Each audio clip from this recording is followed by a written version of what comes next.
Welcome back to the Crazy Bone Podcast. I'm Jerison Harridge. It's my good buddy and co-host Leo Martinez, and we are at the DEA Ranch once again. I love this place. Leo, I can't get enough of this place. You know, if I'm not at my ranch, I want to be here. And I guess sometimes I'm at home with my wife and kids, but every now and then. I try not to be.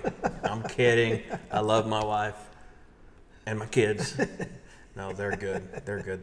They're just kids. So, anyways, today Leo and I have a couple things we want to talk about and share with you guys, and kind of I'd love to get some honest feedback from you. And Leo, I want you to be as honest with me when I get into this as possible. Leo and I are both firm believers that there's no right or wrong way to run your ranch or grow your deer. There's strong suggestions that may be made. What works for you, because every ranch is different. Everyone's different. Everybody has different goals. Right. Most people, I would think, would want deer like this running around their pasture. Big deer. That's 185-inch, typical 10-point frame with two little drop. Well, one big drop and one little drop. Which is probably going to be a big drop next year. Right, I hope so. If I had to guess, he's probably going to fill out both. This is a 3-year-old buck. I know that because I released him out of our breeder pens as a 1-year-old. And a lot of people frown upon the deer breeding, and I get that, and it's not everybody's cup of tea, and that's fine. But what I wanted to talk about was I like to breed with really big deer, just big. And I want them to have a frame to them. And what I mean by frame is, I want to be able to see their beams, see their up tines, but I also want a bunch of trash in there. I want drop tines, I want kickers, I want extra points, I want double rows, I want as much bone coming out of my breeder as possible. And a lot of people think it's ugly, and I get that, and I tend to agree. It's not the prettiest thing around, but the reasoning behind doing that is to get pretty deer in the pasture. So this deer is very typical in my book. I mean, other than double drops, but I don't know a hunter that would pass this deer up. His dad was ugly. I mean, he wasn't a pretty deer. He was big. He was 250 as a 2-year-old, but just stuff going everywhere. But I knew his pedigree, and I knew that even though he had that much bone on his head, it's probably going to work for me. So this guy's got 3 other brothers that are all in the pasture. They were all released as 1-year-olds. And see, this guy's 185. The largest one was 220. The next one down, he's a little over 200, between 2 and 210. Kind of keep the same frame? Yeah, those two did. I mean, just real big frames, typical styled frames, some extras, of course. And then there's one smaller one he's 150 maybe. And that's the deal with deer breeding. You can breed the biggest deer ever. You're still going to end up with small deer every now and then. Sure. Because it's just the way the stars align. That's the way things work. So in my mind, I want to breed with the biggest one I can to offset the few little ones that are going to come out. Because it's going to happen.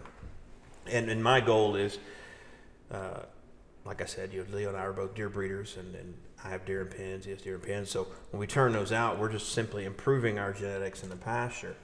And I'm actually to the point now where I'm probably going to have, this will probably be my last year of breeding in pens. Because I feel like I've kind of got to my goal. I've got my pasture really close to where I want it. And I just released a bunch of deer a couple weeks ago. And they were all bred to big deer. I mean, I had a 2-year-old buck that I bred with this year. It was 369 inches. That's huge. I don't care who you are. That's big. Now, everybody that saw that deer was like, God, he's huge. Nobody said, man, he's pretty. Which I get. Yeah. And then right next to him, I had a deer that was older than him that was 210. Typical. And everybody's like, man, that typical's beautiful. And he is. But how many deer did I breed to that typical? 0.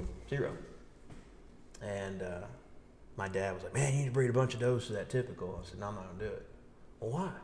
Well, because more than likely, he's not going to produce what he looks like. If I knew that all his sons would turn out just like him, you darn right.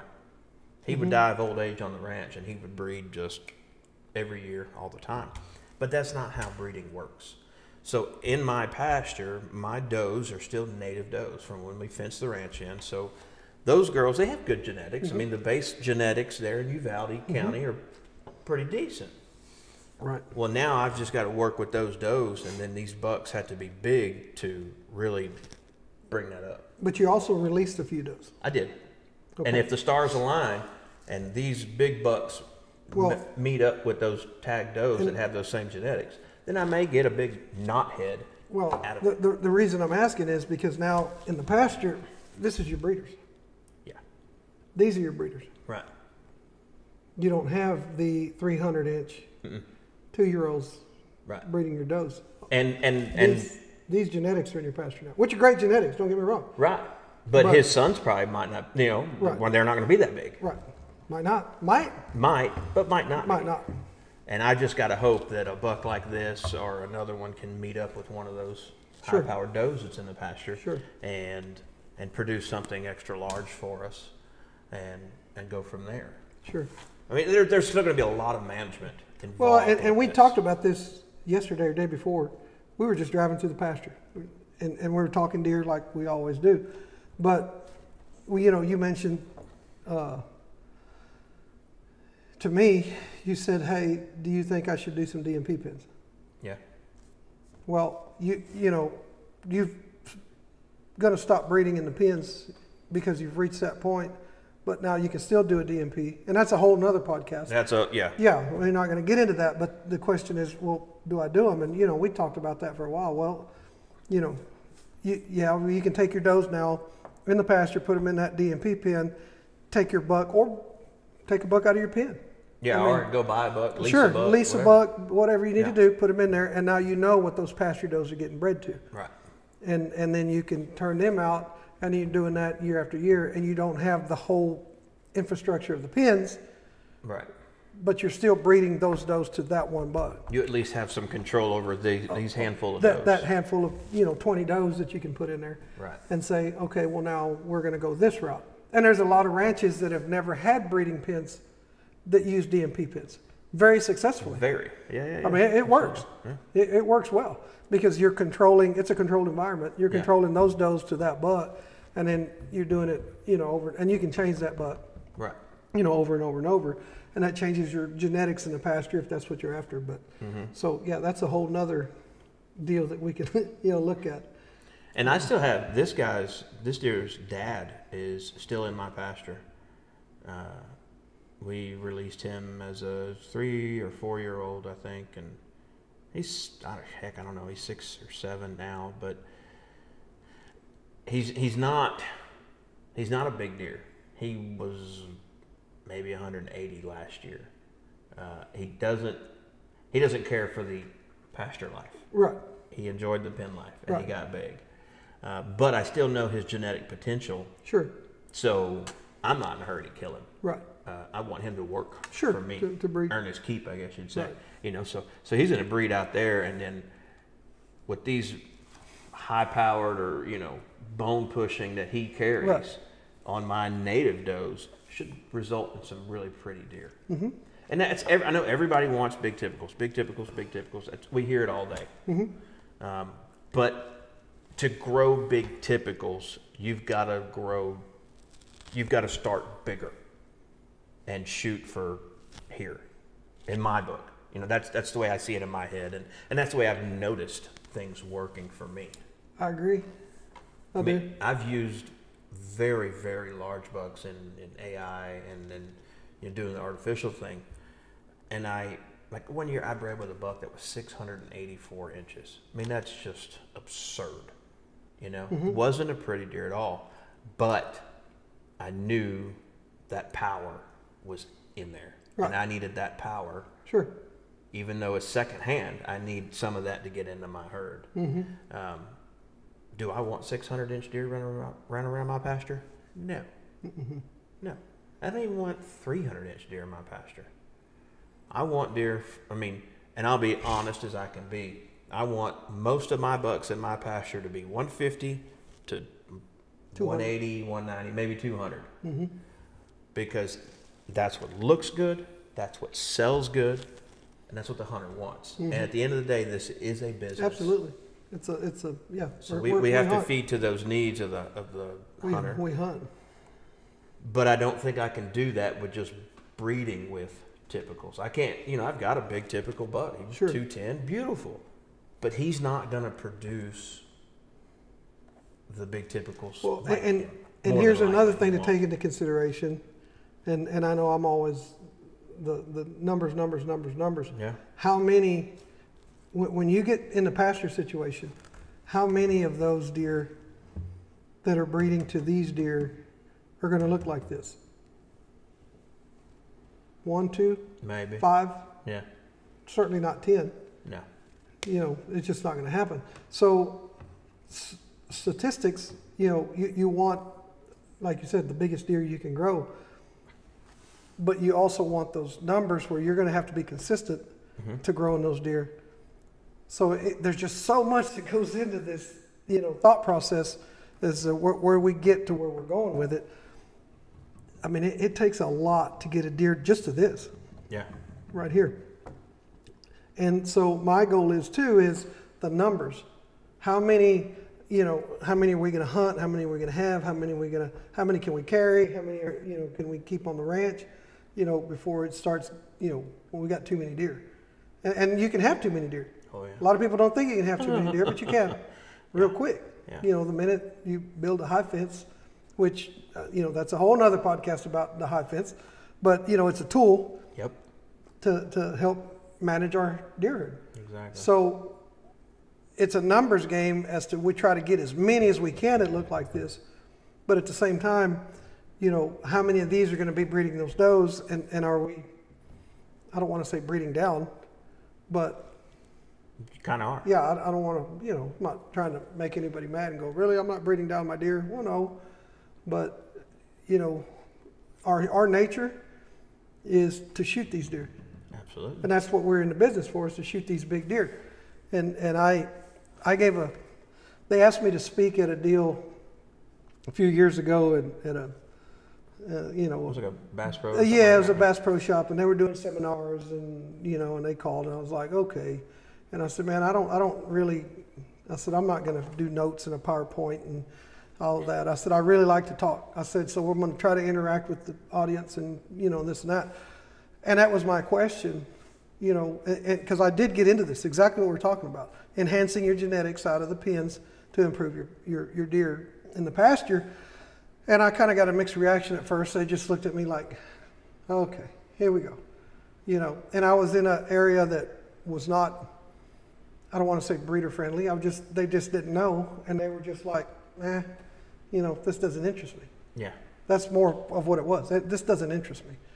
Well, so then I start talking about, the renewable resource, which is this deer right here. Because he came out of your pens. He's a renewable resource. The resource is the deer. We can take that resource, renew it in the pens, and I'm not going to redo this same deer, right? But we're going to redo a deer that might score 185 at that age, and then we're just because typically speaking, your hunters are going to come in. Everybody wants to shoot the biggest deer. Biggest deer they can afford, biggest deer they can grow, biggest deer, whatever the case may be. Everybody wants the biggest deer. So we top the herd. We top the herd. Take the cream of the crop off. And when I said that, I said we top the herd every year. We top the herd and top the herd and top the herd. And if you're sitting in that blind and it's opening weekend, and that deer you've got on camera that you've been watching all fall grow, and you're going, oh man, he's going to be 160. Ooh man, he's going to be 160. If the biggest deer you've ever shot, biggest deer we've ever grown, and he walks in opening weekend, guess what? He's going home with you opening weekend. He's going home, which more power to you. Yeah. You shot the biggest deer you've ever shot. Enjoy the hunt. That's what it's all about. We had a great time. But us as managers on the resource of what are we going to do with what we've got in January. Okay, now we're having fawns, okay, in the summer. I wonder what those fawns are out of. Well, it ain't out of this deer because you just killed it. Yeah. And he's not out of that 160, he's not out of that 170, he's not out of that 150. You know, those are gone. Yeah. So By the way, these are sheds. Yes. These are sheds. This is just a little plastic mountain Mike skull. Yeah. He's still alive. But you're hoping that you've got these genetics in that yearling, 2-year-old, 3-year-old, 4-year-old. Right. If you're shooting your deer at 5, 6, you know, whatever age, you might shoot them at 3. Doesn't matter to me. If that's your game plan to shoot them at 3, then shoot them at 3. I don't have a problem with it. Yeah. It's your plan. It's legal. Absolutely. If you want to say, hey, we shoot our trophies at 3 years old and you're growing what you feel is a trophy, knock yourself out. You know, that's you know, everybody has a plan. Mm-hmm. So as long as you do it and stick to your plan, everything's good. Doesn't matter to me. You know, my goal here is, I'll tell you what it is. I want a mature age class. You know, I like mature deer, big mature deer. Everybody does. 5, 6. 5, 6 years old. And I've helped on manage ranches that we're shooting 7 and 8 year olds. Yeah. You know, but that was their plan. Mm-hmm. I want 7 and 8 year old deer because it was, okay, let's see if they get bigger. See if they get bigger. Let's see if they get bigger. Let's see where they peak. And we were able to do it. Right. We didn't have the pressure of we've got a hunters or we've got this or we've got that. And every situation is different. I get it. We've talked about this on other podcasts. No, I've got to shoot this deer. So we're going to take him at 6 or we're going to take him at 5. Or when everybody say, well, has he reached his potential? Well, for us, he has. Yeah. He's not going to be any next year if he's dead this year. Right. And for us, you know, when we decide we're going to shoot this deer, yes, this is what his potential is for us. His potential is to get to this age and get to this score so I can fulfill this hunter's hunt. So, yeah. And continue with our business. And continue on. So, yeah, he's done what we need him to do. Mm-hmm. You know, and if you can do that at 3, then do it at 3. If you can grow a 190-inch deer that's in the pasture at 3 or whatever you're doing, that doesn't matter. But my saying is once you take this deer out, you know, you're hoping you have these genetics like you talked about in your yearlings, your 2-year-olds, your 3-year-olds, your 4-year-olds. And by that time, yeah, you'll find that deer and go, oh, man, right. That's a big old deer. Or you're going to say, okay, now that's a management deer. We'll have to go ahead and get rid of him because he doesn't stack up to this 185-inch 3-year-old. Right. Here's your bar. Right. Here's your bar. You know what you can do. You know what you've done. You know, and yeah, we're going to get some feedback, and it's fine. I love the feedback. I love the messages. You know, I get instant messages. I get text messages. I get phone calls with my buddies and our friends going, hey, man, you said this. Yeah. And I'm like, okay, well, let me try to explain more of what I meant. But, you know, here's our goal. And they're going to say, well, you turned him out. Yeah. Sure did. Yeah, we did. That was our goal. So that's why we have the pins to enhance the genetics in the pasture. Right. So now, you know, you're saying, well, we're going to quit breeding. Well, why do a DMP? Right. So our goal has changed, but not. No, you're right. Absolutely right. Yeah. And even if I don't do a DMP pin, I've considered some different options, maybe buying 2 bred does mm-hmm. and a young buck mm-hmm. from another breeder every year and just turning those out. Great resource, yeah. So that I still have the big genetics coming in. Sure, coming in. Because you're right, I'm gonna top my herd off. Not every year. Not every year. Like this year we didn't, because I had these guys, and the 3 of them were all big. Right. And they weren't close to the top end deer that we harvested this year because of their age. Sure. And I'm like, I don't care how big they are. They're 3. And this is, you know, like you said, this is my plan. Right. I want to shoot my deer at 5. 5. Yeah. And there was. Didn't we look at a deer this year that you said, man, what do you think? And I said, man, what would it look like at 6? Right. And I don't remember the deer. I know we were at the ranch. We were at your place, and we were looking at sheds, and we were looking at pictures. And you said, and I don't remember if we saw the deer, because there was deer out there. We were sitting there actually at your house. Oh yeah, one came up through the window. And you put corn out. And you've been running corn. And I'm just thinking, man. And I know we talked about it. I wonder where he'll peak. Yeah. So let's, of course I'm saying, well, man, we should leave that deer. And I'm acting like it's, I've included myself in this now. No, but just because it's that, as a manager, right. I understand that, we got hunters, or you have hunters and I have hunters. But at the same time, on that, I want to see the biggest deer we can grow thing. What are we going to do at 6 and at 7? And at one point you're having to beat off everybody at the ranch going, No, no, no, no, no. Let's see what he does. And everybody else at the ranch, you know, which is your family, because it's a family deal that y'all do, which is awesome, is going, yeah, but we can sell that deer for X amount. And we will. And you will. Later. Yeah. Because, you know, because in my mind, that deer, he spends another year, 2 years in my pasture, he's making me money. Sure. It doesn't look like it right, because he's breeding the girls, and he's going to make me money down in the road. future. Yeah, yeah.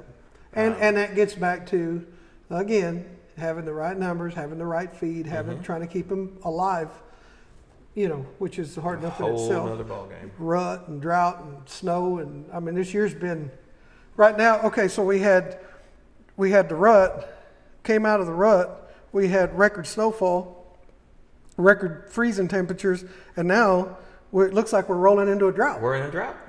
We haven't had any rain, none.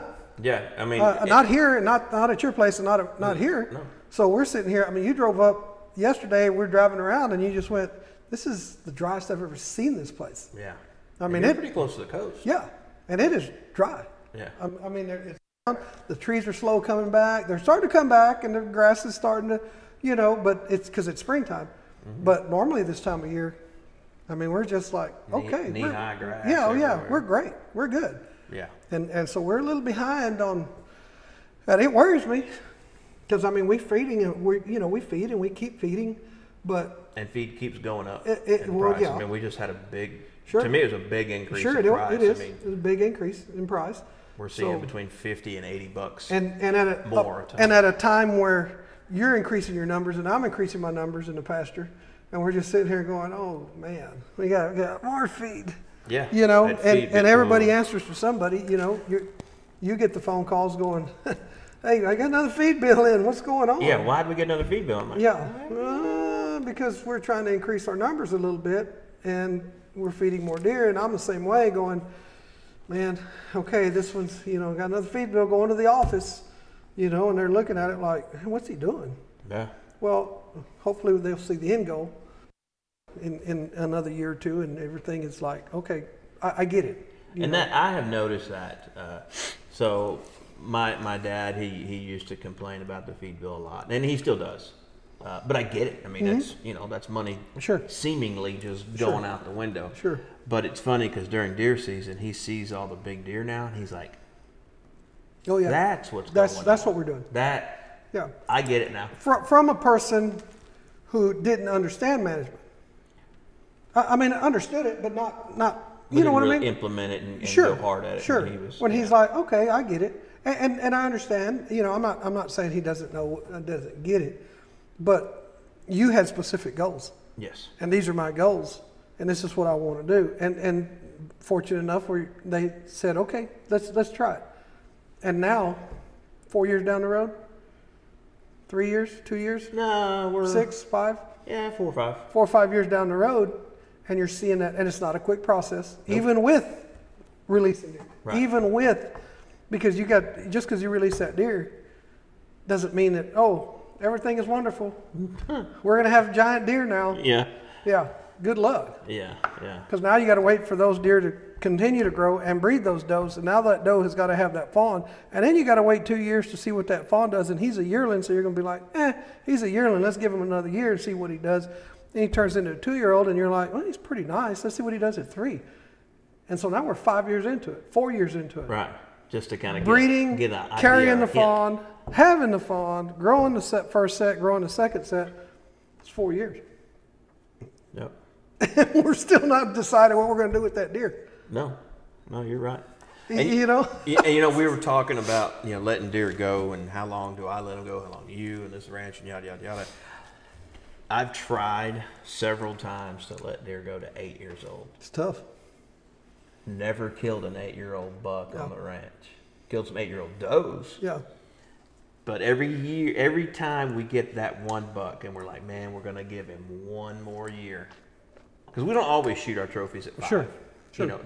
If I know that they're good and 6 I'm cool with that, even 7. But I don't like to push it past that because every year or every time I've ever got a buck to 7 and I'm like, he's awesome. And I'm thinking, we'll harvest him this year. if anybody wants to get on him or if we even find him or whatever. You see that antler sticking up out of the grass and go, is that a deadhead? Yep. And then you walk up and go, that's him. Wonder why. Wonder what happened. Yeah. All I know is that a hunter didn't pull the trigger. Yeah. And then it sucks. You've got a deadhead sitting on your front porch. Yep. Everybody can look at it and go, oh, wow, that was a pretty deer. Yeah, it was. Mm-hmm. But that gets back into your numbers.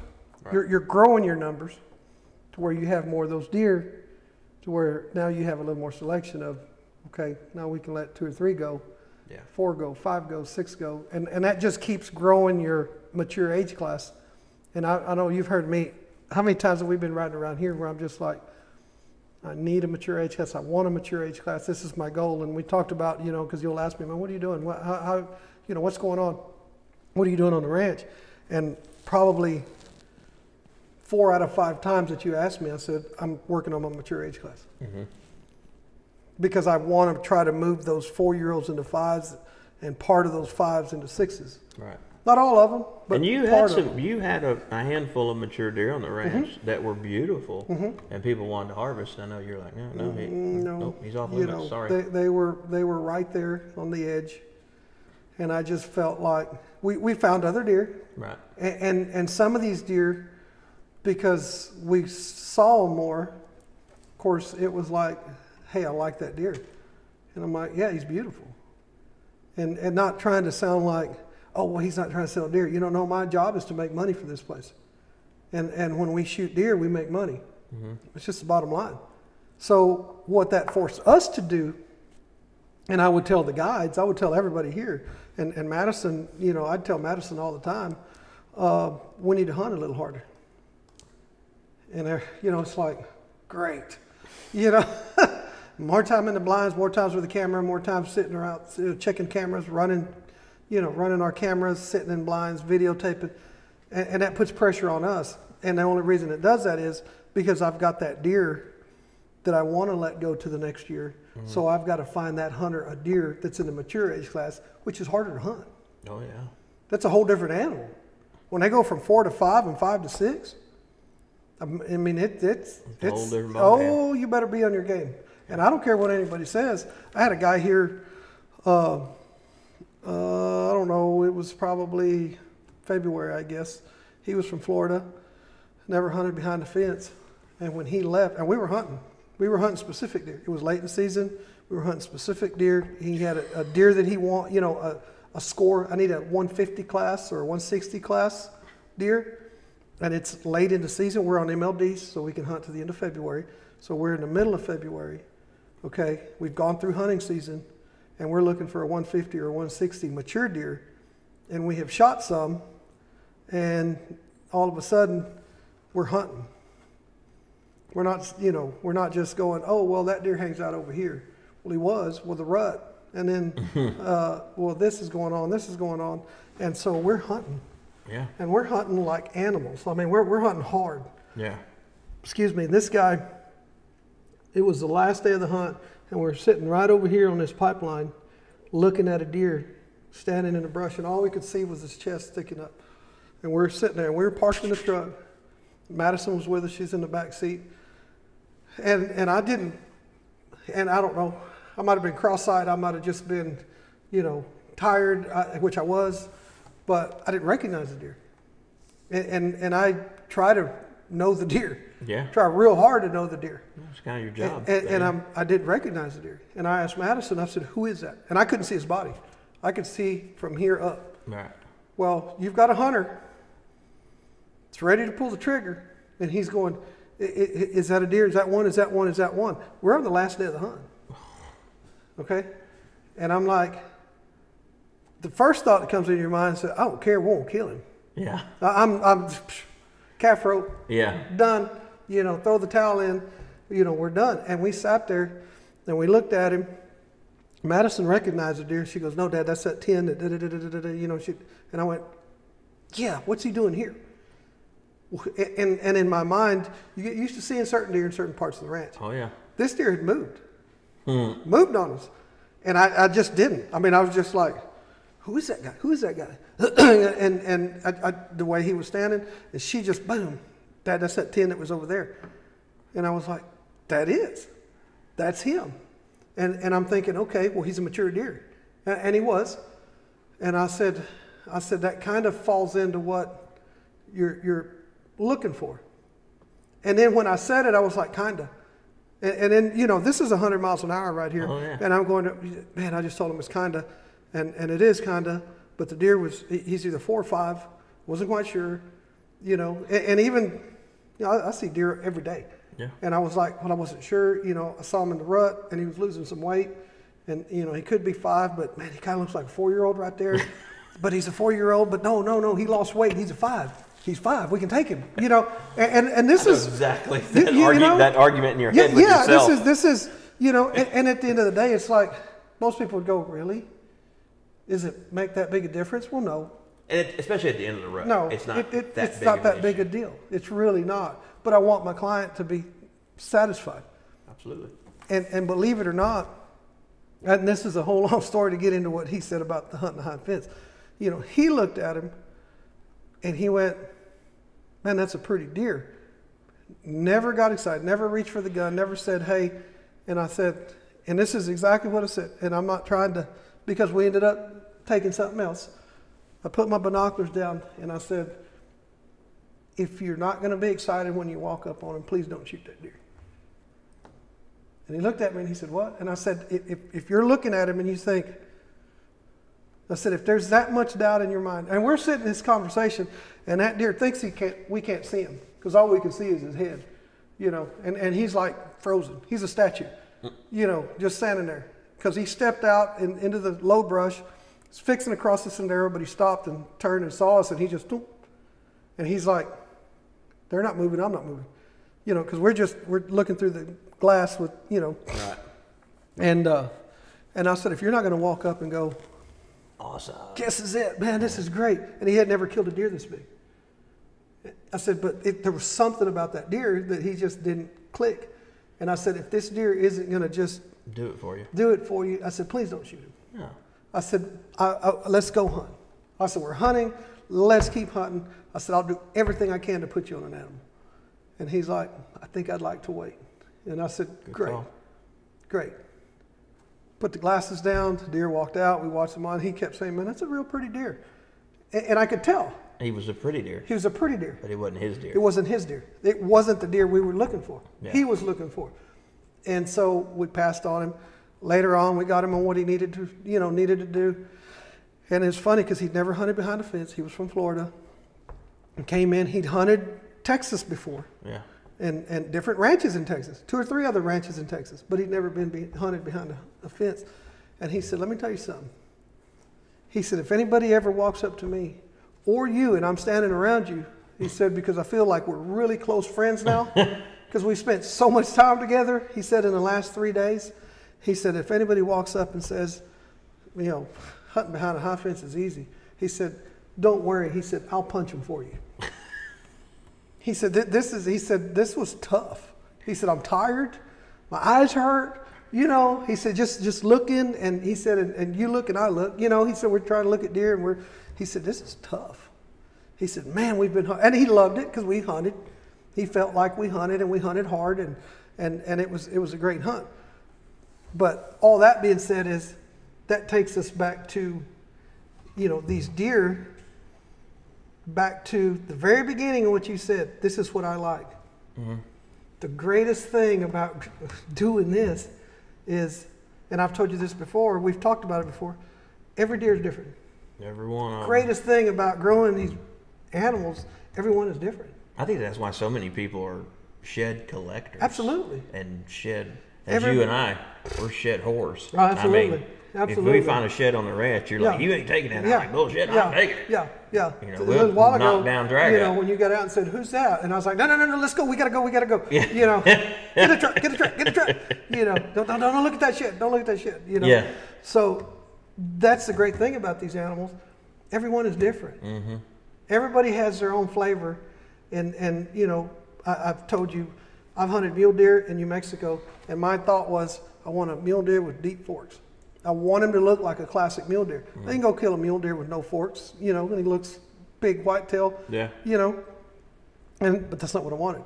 To me, a mule deer is forks, no brow tines. Yeah, little bitty brow tines like this, but the deep forks and the frame. Well, that's what I did. Been elk hunting in Colorado. What's the difference between a 340, a 360, and a 370? To you and I?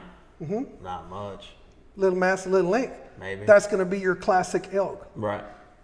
Fronts, whale tails, mass, length, but they're going to look a 6x6 and a 5x5. It's going to be a really heavy, really long 5x5. Right. And I love axes. We both love axes. Sure. But they look the same. They all look the same. But and we're still crazy about axes because it's a deer. But the elk is an elk. Okay. I mean, I'd look at an elk and I'd ask the guy, you know, what is it? And he'd say, well, it's a 310 or 320, 330. You know, and we got into some big elk. So, but an elk's an elk. And I know the elk guys are going to probably prosecutors send me messages, and that's I'll get the hate mail. Mule deer's a mule deer, typical mule deer. I get it. They got the forks, they got the frame, they got the, you know, some are wider, some are, but this is the mule deer, forks. Right. That's what everybody wants, those deep forks. This got wide, he's got long twos, he's got short ones, he's got long ones, he's got forks, he's got a drop. How many times have you heard, man, I ain't never killed a deer with a drop? A lot. I want a drop. Yep. I want deer with a drop on. Okay, well, let's try to find you deer with a drop, which is hard to do. Yes. Just a clean drop. You know, I want a wide deer. I want a big 6. I want a big 7. I want a big 8. It's the greatest thing about these deer. Oh, yeah. But in order, I'm with you. In order to do that, you've got to start with that big deer. You got to start here to get here. Yeah. In my mind. Yeah, I agree. And I've got to keep going from here. Then I've got to throw in some more of this to keep my stuff in here, in that range. And we're just fortunate because we have the pins to do that. Right, and we've got the tools. Changes your plan if you don't. Yeah. Now you've got to be real selective on what you're going to do with what you got in the pasture. Right. That's a whole nother ballgame. Right. Well, this all kind of ties into management. And something I kind of want to talk about was, what bucks do you manage? And because we get a lot of people asking us, and we hear a lot of things, and we just kind of sit back and listen and watch people, and they'll shoot a buck with, you know, one side's all funky. Oh man, I had to get these inferior genetics out of my herd. And you and I know darn well, looking at that deer, no, you didn't do anything but shoot a young buck with great potential. With an injury or something. Because he bummed that one side when he was in velvet and just made it all jacked up looking. So I think a lot of people need to kind of learn what to look for and what damaged antlers look like. You know, and if it happens year after year after year, it's different. Okay, it's different. Then we'll talk about it. But you know, I've heard of ranches have their management bucks are 150 inches. Sure. Dude, that's a trophy. Most You're places. hunting with me, that's a trophy. Absolutely. And 99% of the ranches, it's a trophy. Right. My management bucks, they're in the 110s. You know, maybe in the low 20s. But much bigger than that, and then I get to there's kind of a gray area. You know, is you really start tying in the age and you know, the look and the da-da-da-da-da-da-da.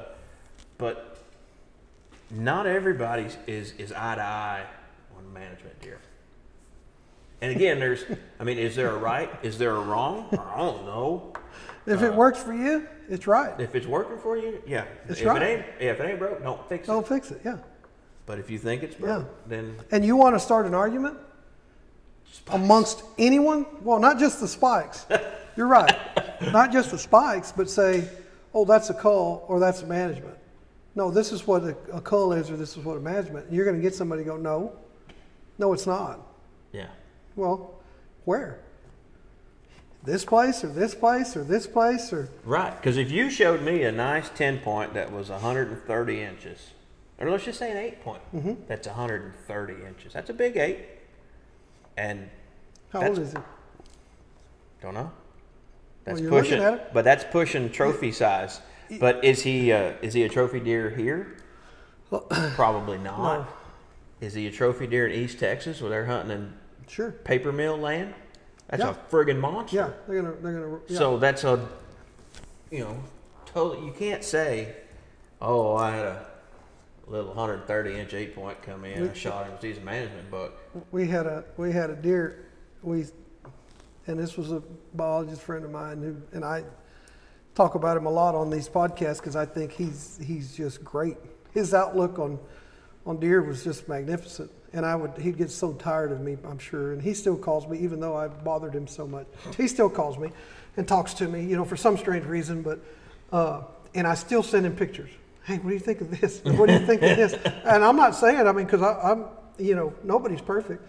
And I've cut jaws out, cleaned them up, take a picture and say, how old do you think this deer is? Top, side, other side, whatever I need to do, and send him and say, hey, I'm thinking this, what do you think?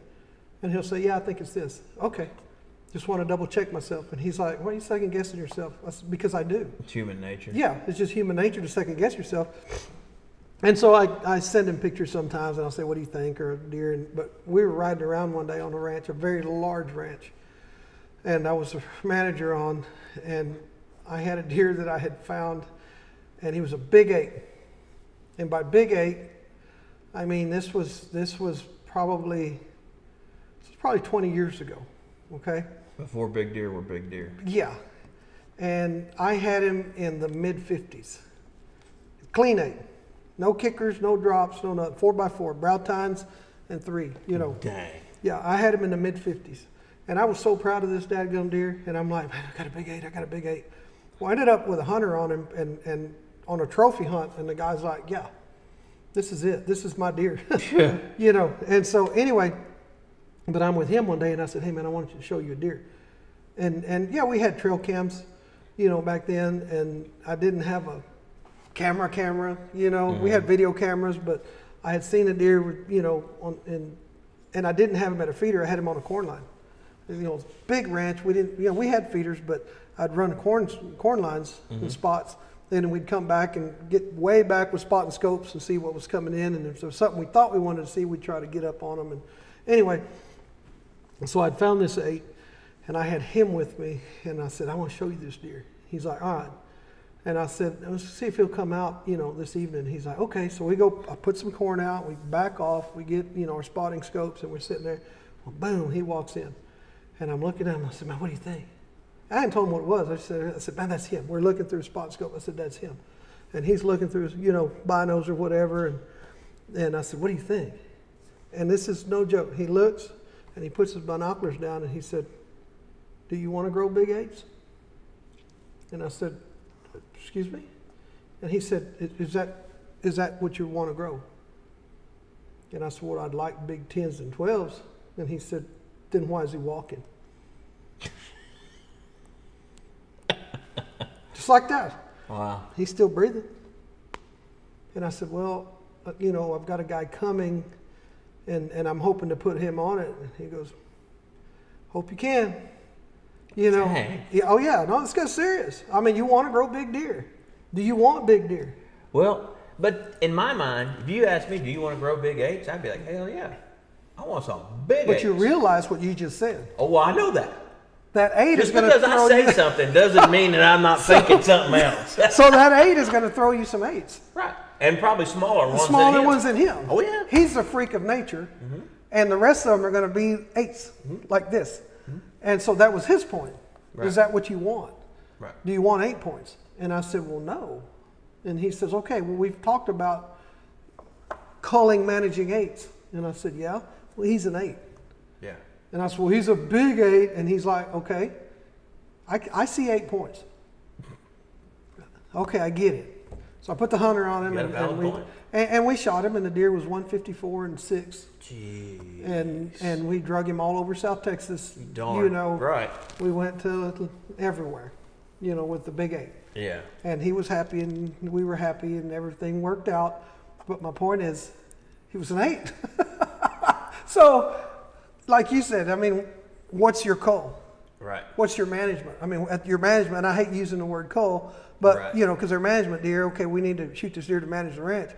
They're all management deer, basically, because we're taking them out. But, like you said, what is that deer. Well, it's different everywhere you're at. Everywhere. How intense are you? How many hunts do you have to have? What class of hunts are you selling?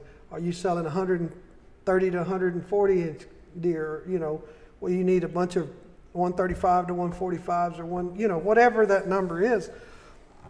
And we say selling hunts because that's just what you and I have gotten used to. Sure. But for a lot of people sure. watching, they're trying to grow those grow their own deer. Absolutely. Absolutely. For themselves Absolutely. and their friends and family. So, but it's the same thing. So what family member is going to shoot what deer?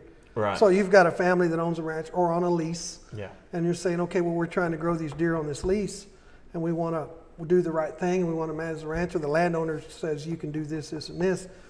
And so, you know, and I've had, you know, a ranch, and we had lease hunters on part of the ranch, and, you know, they're nervous because they're going, man, we want to do the right thing. And when I got there, it was like, well, you know, I said, you know, what do y'all feel is going on? You know, how do you feel that the management is and this and that? Well, I don't think we get enough, you know, MLD tags on management deer. Okay, well, let's look. We do our survey, we go through their pictures, we go through their, you know, camera pictures. And I was like, yeah, you're probably right. You know, let's get serious about it. So then we get serious about it. My serious and they're serious.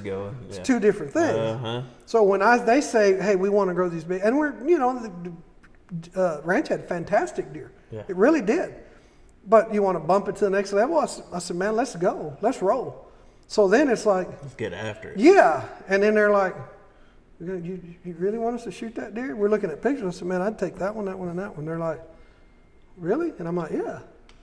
And I said, man, you just told me we needed to go. I said, I'm dropping the reins. Here's your MLD tags. Let's go. And by the way, make sure you get these 100 does. Sure. And then it's like, wow, this is work. All of a sudden, it's not fun hunting at the lease no more. It's work. Now it's work. So yeah, everybody has a different idea of, and that's okay. Right. That's all right. But yeah, I tend to go at it, and sometimes you'd think this year here you would think I'd lost my mind because I was, you know, Madison said I just got soft. You know, Dad's lost his mind. He's soft. I don't know what happened to Dad, you know, because I let a lot of deer go that normally I wouldn't. Right. But you didn't have that age class. I needed to see what that age class was going to do and a little older. So, and what I tell you yesterday, we were driving around and we stopped to look at some deer, even though they got nubs, you know, growing like this, and there's does, and you know, I'm looking at deer and I'm going, and I said, Jerison, I said, we're going to have to. You're going to shoot deer this year. I said, we're going to have to shoot some deer. Yeah. I can tell already. Right. You know, that we're going to have to take some deer. And that's just as a pure management deal because I let deer go last year that maybe I should have shot, maybe not. I want to see what they do because we're moving towards a goal that I have, you know, for the ranch.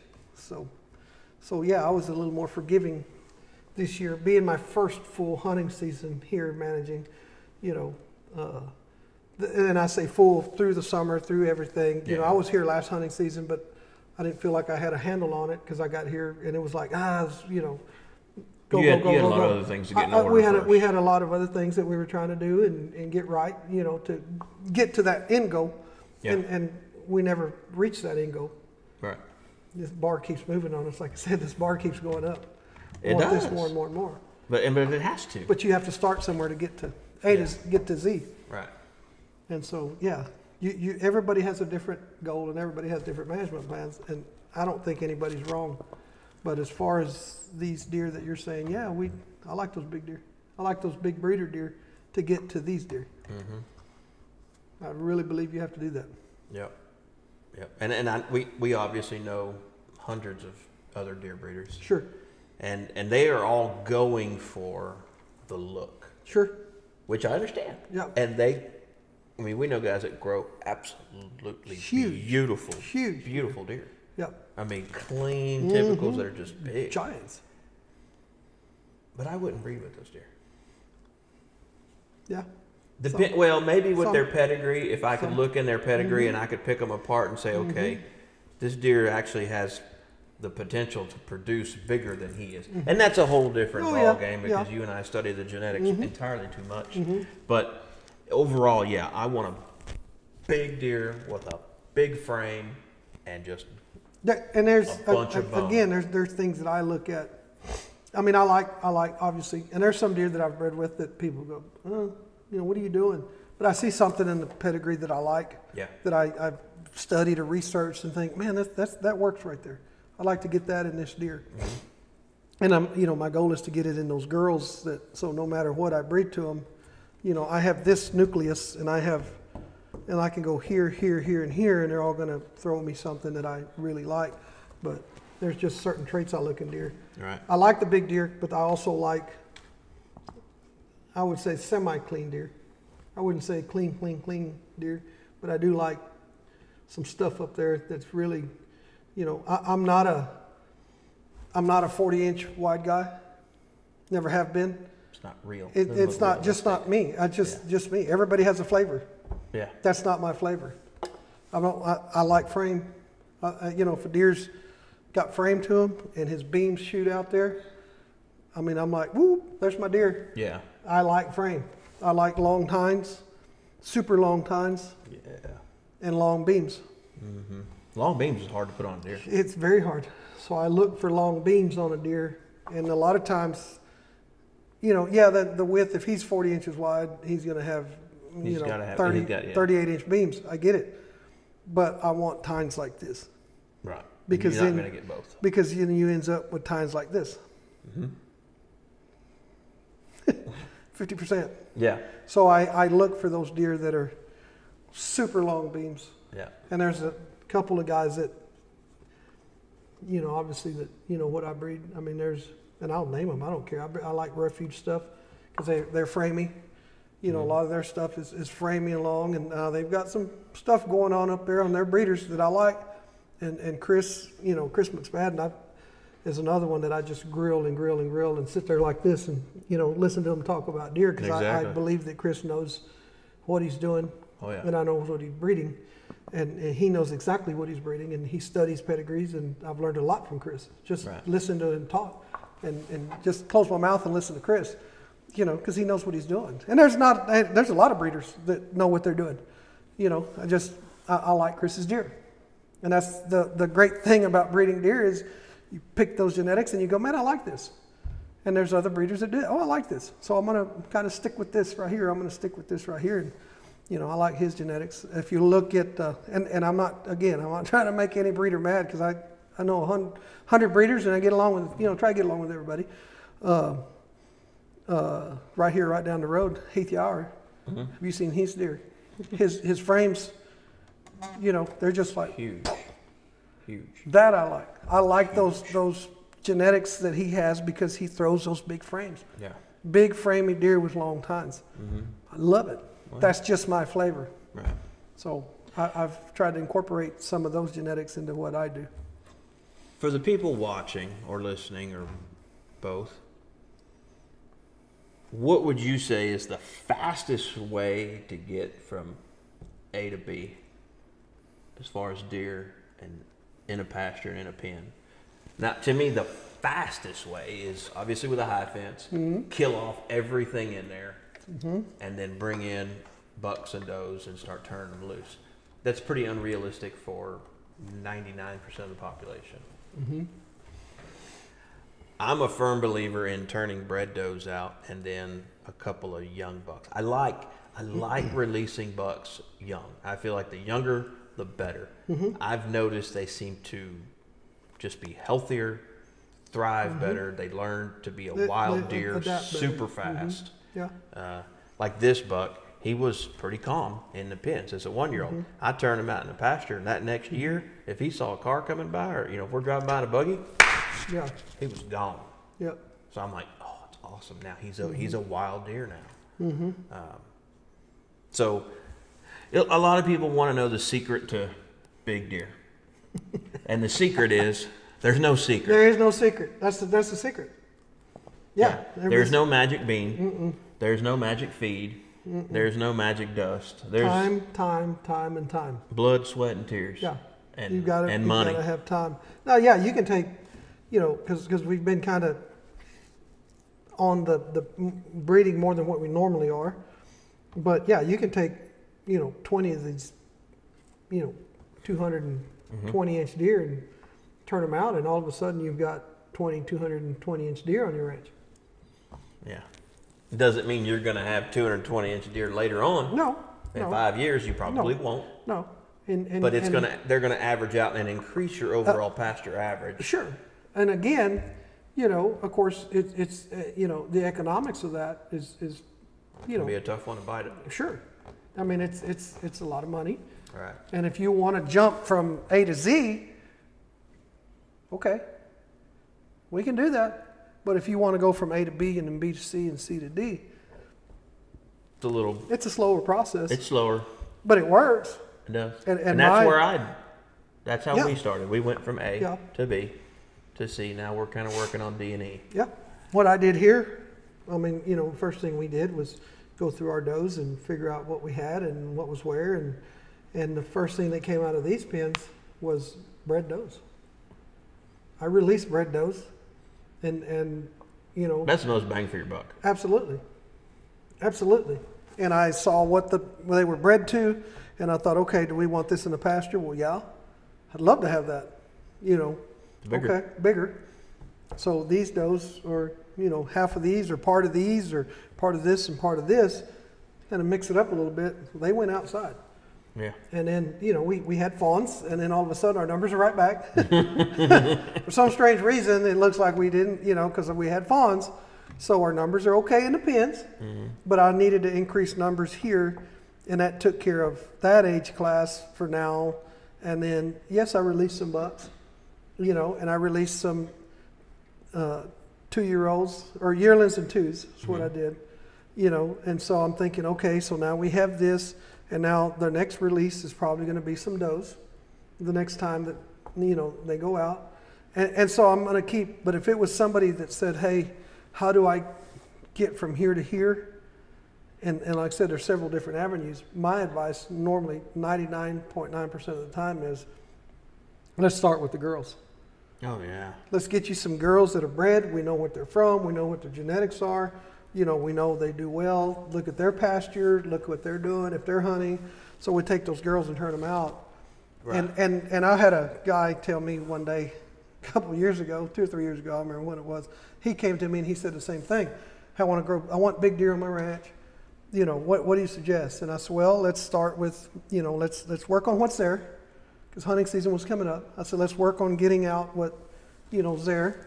And it wasn't a big place, but it wasn't a small place, And I said, then we'll take some bred does and we'll put them out in the spring. And I went through this whole spiel of, and it's a 4-year plan. And he's sitting there looking at me. And when I got done, he said, no, I want like big deer now. And I said, well, okay, well then you need to go buy a pen of bucks and turn them out and go hunt. And I said, but I wouldn't do that. If you're long-term on the ranch and you have the ranch and you plan on keeping the ranch and you want to grow big deer, you came to me and said, how do I get from here to here? And he said, you're the weirdest deer breeder I've ever talked to. And I said, why? If you're honest. And I said, well, you told me where you want to go. I'm trying to take you there. And he said, well, why wouldn't you just sell me the bucks? And I said, well, I can, but not that I'm not trying to. I said, but we're trying to work your pasture correctly. Yeah. If you just want the instant gratification, okay, well then go do it. You throw those bucks out there and then you kill them. Go hunt what do you have next year? Yeah. I said, you're still at 0. I said, but when you stocking to improve your genetics, I said, somewhere down the road, you're going to go, man, look what we did. Yeah. Look what we're doing. And wow, it's doing it itself now. It's doing it itself now. I said, yeah, it starts that chain of events. And he was like, okay, I get it. And we took another ranch right up the road here, and he did it, and it worked. And I didn't even. I said, hey, let's find what you're looking. I didn't have the girls to sell. I had deer in the pens, but I said, I can't sell you deer. And he's like, why not? And I said, well, I don't have the numbers to sell. I had sold some, and I'm like, I'm out. That's it. Mm-hmm. And he's like, well, I want your deer. I said, well, I don't have them. Sorry. I said, but let me put you in contact with some people, and then you can make the decision. I said, I'll help you. We found some deer from a guy and moved them in. And actually, Blake sold him some deer. Blake Rebels went through some of Blake's stuff, and he said, man, I got some pet. Yeah, and there's... He got some good deer. He got some good deer, brother. We brought them deer down, and we turned them deer in them pasture. And about 4 years down the road, I want to say it was 4 years down the road, they shot a 200-inch deer. Nice. Born in the pasture out of those does. Nice. And you know, he's like, what do you think? And I said, brother, that's your deer. And he's like, well, I know, but do we leave him? And I said, how big do you think he is? And he said, he was sending me pictures, and I knew he was big. And I said, he's over 200. And I said, personally, after all this work, blood, sweat, and tears and waiting, I said, we're 5 years down the road. I said, and you've got a 200-inch deer standing there. I said, I believe you need to start enjoying the ranch. Right. And they shot him. And they were thrilled. Yeah. But now they have that, God, look what we're doing. Look what we can do. And they've got these young deer coming up behind them because these deer were breeding these does. And then all of a sudden, and I think we released 2 bucks in there. Yeah. We released the does, and I think 2 bucks. I want to say 1 or 2. I don't remember, something like that. And it was like, and I think I sold him a buck because he wanted, I want your genetics in my, you know, I was like, okay, let's get you a buck. You know, so we sold him a stalker and put it out there. And in those 5 years, they shot a 200-inch deer that was born on the ranch. And they were thrilled with it, happy, right, excited. And I was excited. And I mean, it. Now, 5 years. to circle back to what we originally were talking about, that 200-inch buck they killed, mm-hmm. I don't know anything about that deer. I don't know anything about that doe. But I'd be willing to bet every dollar to my name that deer's daddy was way bigger than 200. Way bigger. You know Blake? You know what Blake's got in his pen? Biggins. Big deer. Yeah. Big deer. And even if I didn't know Blake, yeah, I would have still said, yeah, that deer's daddy, yep, is bigger than 200. Yeah. Yeah, no doubt. Because he was born in the pasture. A lot of people don't get it. Those deer born in the pasture, they got a lot of things fighting them. Sure. I mean, they've got to walk to their food, mm-hmm. which sounds stupid. Mm-hmm. But they're burning calories every step they take. Mm-hmm. And they may have to go from here sure. to a half a mile to find good stuff to eat that day. I don't know. Is the food by the water. Right. So and then they got to go over here to the water. The water, and they got to go back, and then they got... Right. And then they're at the water. Well, damn coyote's trying to eat me. I got to go. Mm-hmm. Or, oh, man, I'm sick. I got a runny nose. You know, just a cold, but it's not a big deal. I'm going to pull through it. But, boy, if I had a little help. And think about not just the coyote chasing them right there, trying to eat them right there, doing whatever. Laying in the pasture and a coyote howling. Yeah. They get tense. They get stressed. Yeah, it's stress. Every little piece of stress on a whitetail affects this right here. Us driving around the ranch, looking, trying to see him. Yeah. Bothering him. You know, yep. Oh, there he is. There he is. Right. Oh, so a lot of people don't realize that the pin deer, they live a pretty lush sure. life. Sure. They get to just lay around all day. Their girlfriends are all right there with them. They don't even have to chase their girlfriends. They don't have to go anywhere for food, and they certainly don't have to go anywhere for clean water. Not just water, clean water. Yep. And if they get sick, they get a little help through it. Sure. And because of that, most of their nutrition comes up and gets shown on their head. Sure. That's why they look like knotheads or, you know, crazy looking deer. A lot of times you can take a big knothead, turn that deer in the pasture, and next year you may not even recognize You don't recognize them, yeah. But yeah, it takes a lot to take that girl and turn her out, let her have her fawn, and get him to 200 in 4 years. You know, as a 4-year-old, it takes a lot. A whole lot. And they... Because a lot of people don't realize that if I've got 50 fawns born in my pasture every year, yeah, I'm not going to have... No, 50 adult deer. Yeah, those 50 deer aren't going to make it to 5 and 6 years old. No, the mortality is going to be high on wild deer. Big I mean, high. on deer out in the pasture. So, yeah. Yep, it really, really is. It really is. But Well, cool. I think we told people the secret to big deer. And it was clear as mud. I'm certain of that. Clear as mud. That is it. But that's it. It shows how much we know. Yeah, that's how we explain things. Yeah, and like I said, like we always say, send us, and we always get the messages and the, critique us. We don't, it's all good. Yeah, send us hate mail. Let us know what you think. Like it, don't like it. Stop doing it. Keep doing it. You guys ain't got nothing better to do. Yeah. That's true. I'd rather be outside working in the heat. Yeah. It was not pretty hot yesterday, and it's going to be really hot today. So. Yeah. I think speaking of that, I need to pack up my stuff and get on the road, go see Mama and the kids. Sir. Well, folks, we appreciate you joining. We hope you got something out of this. If you did, let us know. If you didn't, well, let us know that too, so we can fix it. Absolutely. We don't know what you want to hear unless we enjoy doing it. We do. Yeah. I mean, and you may realize it from watching this, we're just sitting around BSing with each other. We do it all day anyways, so we figure we might as well organize it just a hair, not much, just a hair, and record it for you to watch too. And we appreciate you watching. And we'd like to thank, who are we going to thank? Record Rack? Yes, sir. Yeah. We'd like to thank Record Rack. A little. Yes, sir. I'm just messing with those guys. And DEA Ranch. Leo, you're not just a friend, man. You're family now. And I love coming out here. I really like the ranch. And guys, fun. DEA Ranch is awesome. I mean, we're sitting in one of the lodges right now. One of 4. Yeah, there's 4 lodges on here. The place can sleep so many people. The dove hunting is insane. Turkey hunting, I mean, we drove around, we saw gobblers everywhere. Turkey hunting's great. Big old gobblers. And then obviously the deer hunting is unmatched. Why don't you tell them real quick? I mean, unless they're hunting at my place. Real quick, tell them about that axis we saw. Dude.